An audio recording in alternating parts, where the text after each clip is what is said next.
Littlest Maccabee by Sylvia Roos.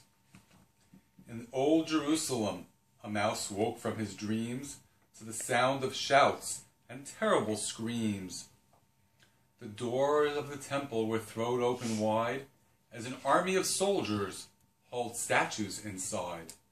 The Jews had gathered in a furious crowd when one soldier spoke, his voice booming loud. King Antiochus has decided this day that to his gods you must bow down and pray.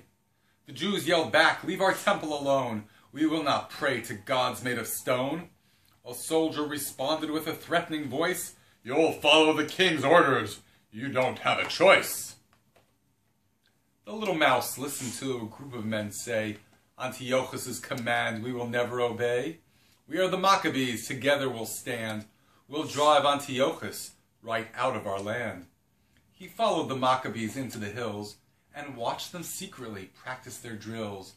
They were led by Yehuda, who taught them to fight. He worked to prepare them from morning till night. Each day when the Maccabees were finally through, the small mouse decided that he'd practice too. He flexed his muscles and he scurried about. He practiced until he was all tired out. Just before dawn, he would quietly creep into his mouse hole and fall fast asleep. One morning he woke to a sound like thunder. He rubbed his eyes and he looked around in wonder. There were soldiers on elephants coming his way. He wanted to run, but decided to stay. The Maccabees are brave, I know this is true. But against these elephants, what could they do? Yehuda led his men forward. They never showed fear. They waved their swords as the elephants came near. The little mouse watched watched the mighty battle begin. He wanted to help Yehuda and the Maccabees win. He dodged elephant feet to his left and his right. He let out a squeak as he entered the fight.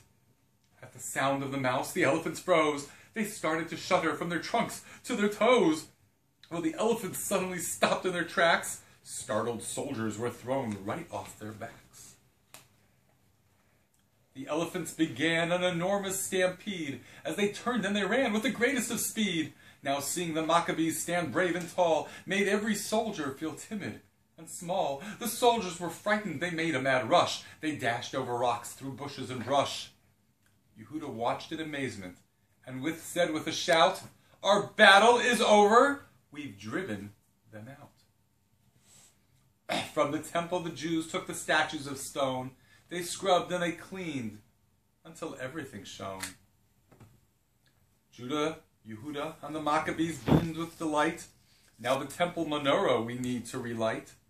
They looked everywhere, they looked all around, but only a small bit of oil could be found. They lit the menorah and they sang songs of praise. A miracle happened. It burned for 8 days. From outside the temple, the mouse had a view of the golden menorah with its light shining through. He heard someone ask how the battle was won. What frightened those elephants? Why did they run? As the mouse peeked out from his hiding place, he saw Yehuda look back with a smile on his face. Yehuda studied the mouse with a thoughtful gaze.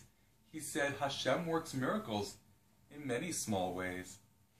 There's only one thing a huge elephant fears. It's the squeak of a mouse when it reaches his ears." The little mouse giggled, his face filled with glee. To think those elephants were frightened of me. I must be the littlest, mightiest Maccabee.